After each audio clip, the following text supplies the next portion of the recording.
Milé děti, strýček Vojtáno vám poví pohádku o Budulínkovi. Chcete? Tak poslouchejte.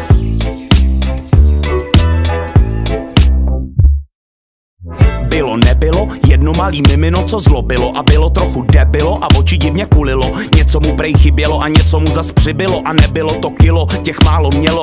Bylo líný a říkalo, že bude, tak to rozhod fotr, budeš Budulínek prde. Budulínej, přísahám, slibuju vám, nehnu prdelí, nic nedodělám. Jak řek, tak udělal, flákal, život šel dál. Nikam moc nechodil, jen se válel opodál. Lhal, skrytou agresi nehrál, zvítězila jeho lenost, fotr už se bál, tak ho vzal, když spal tam, kam vítr val. Pozadu vycouval z posedu, kam neposedu dal. Malej se probral, kde to kurva jsem? Netuší, že na něj čeká galantní jelen. Dobrý den, kozy ven, já jsem galantní jelen. Projedu tě pohledem, upředu tě jako len. Jsem ten, co tě vzadu tlačí, myslí, že to jednou stačí. Dobrý den, kozy ven, já jsem galantní jelen. Projedu tě pohledem, upředu tě jako len. Jsem ten, co tě vzadu tlačí, myslí, že to jednou stačí. Tak to ne, jelene, galantní nebo ne, takhle to nebude. Budulínek diktuje, povídám, ty dostaneš, středověk zažiješ, ty i tvoje díra pozná, a co málo která bluzná. Rozvírá se jako květina v prdeli osina,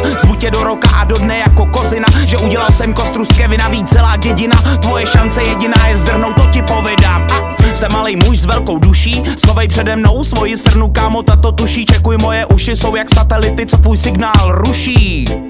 A ještě mi to sluší, a ještě mi to sluší, a ještě mi to sluší. Ty mý uši, ty mý uši, ty mý uši. Dobrý den, kozy ven, já jsem galantní jelen. Projedu tě pohledem, upředu tě jako len. Jsem ten, co tě vzadu tlačí, myslí, že to jednou stačí. Jen co to jelen dořekl, popadl ho Budulínek a cloumal s ním o 106. Div, že z něj duši nevytřásl. Když už se zdálo, že dříve tak líný Budulínek řádění zanechá, znovu zbrunátněl a zasypal jelena nevídanou salvou nadávek. Ty kurvo, ulevil si Budulínek naposled a odhodil jelena se vší jeho galancí stranou. Dříve galantní, teď už jen starý, slabý, ubohý, bývalý deviantní Don Juan naposledy zvedl zrak.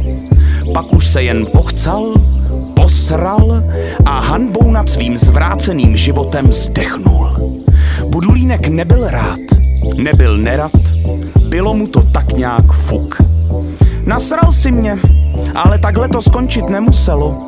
No což, kůži stáhnu, maso uvařím, kosti vlkům pohodím a převezmu vládu nad celým lesem. Dobrý den, já jsem ten, co na něm skapal jelen, zabil jsem ho pohledem, vzal ho peklem a pak ven. Jsem ten, co tu nyní vládne, neslyším námitky žádné. Dobrý den, já jsem ten, co na něm skapal jelen, zabil jsem ho pohledem, vzal ho peklem a pak ven. Jsem ten, co tu nyní vládne, neslyším námitky žádné. Ne!